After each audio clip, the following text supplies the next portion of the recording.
Yo, what's going on, guys? It's Houston Sports Talk back another video today, and today we're going to be recapping today's NBA games, as there were 6 NBA games today.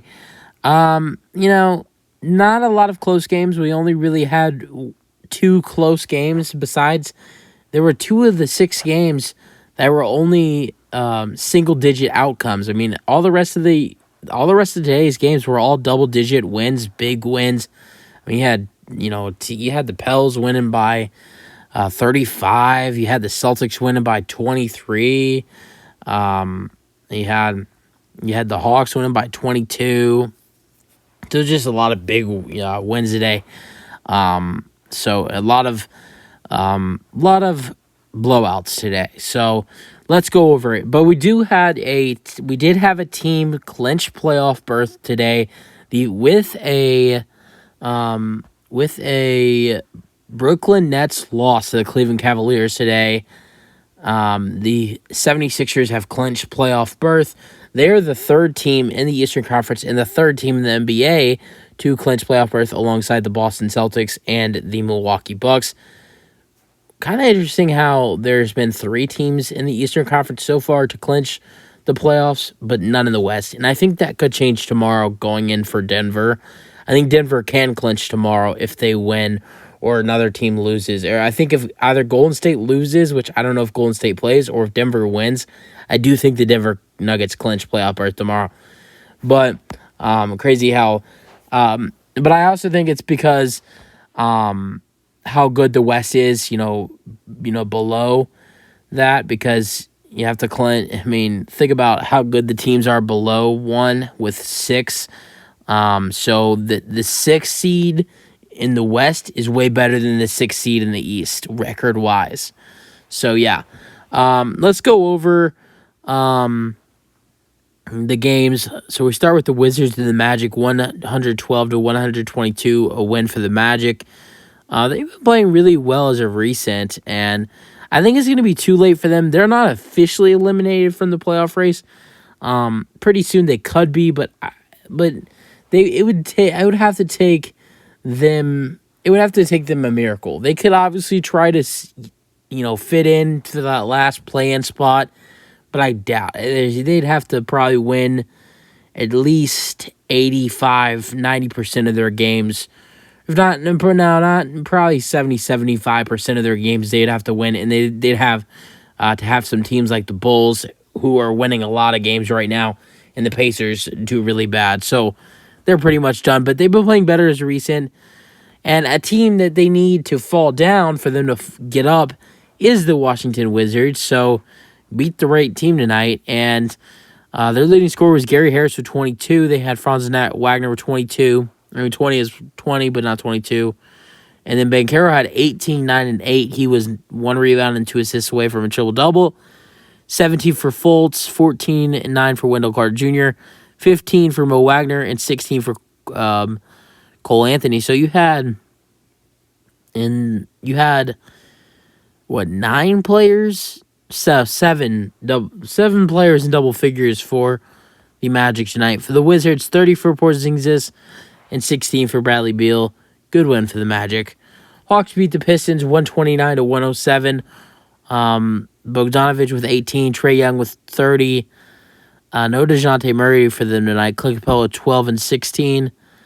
And then Sadiq Bey with 14 and 11. And then for the Pistons, their leading scorer was Killian Hayes with 21. The Cavs get a good win to beat the Brooklyn Nets to help the 76ers clinch playoff berth.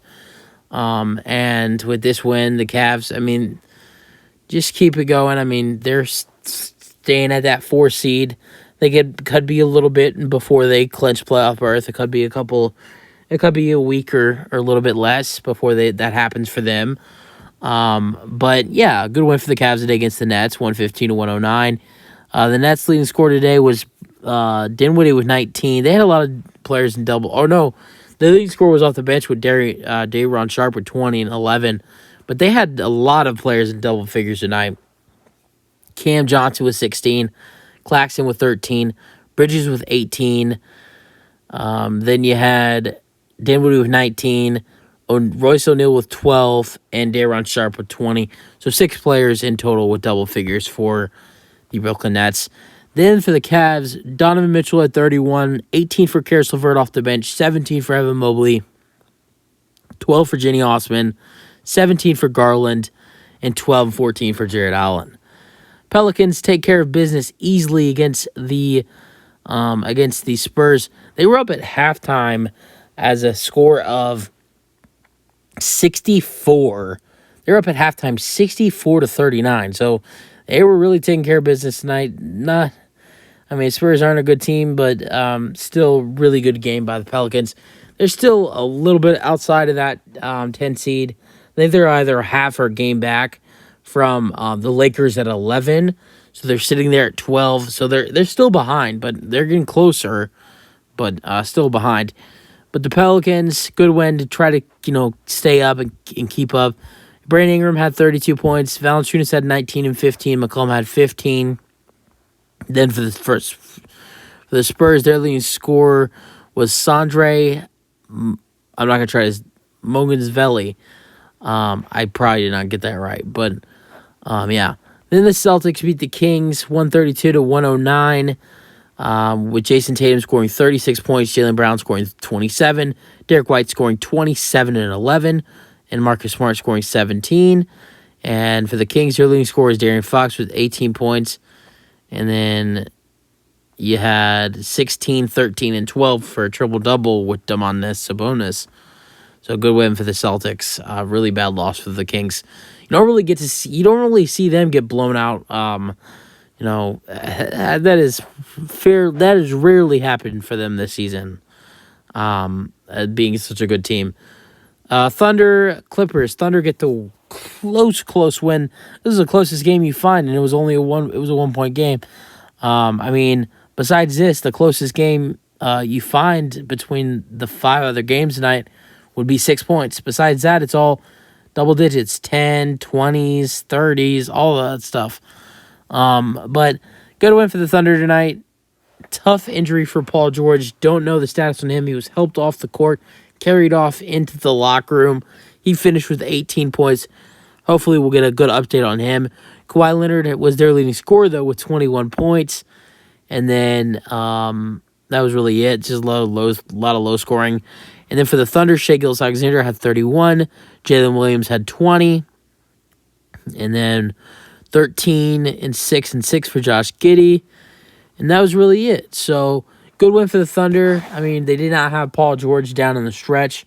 So, the outcome could have been different. But still a good win for the Thunder. They've been playing really good as of recent. You guys have more thoughts on today's games. That's it for the video. Hope you guys enjoyed, and peace out.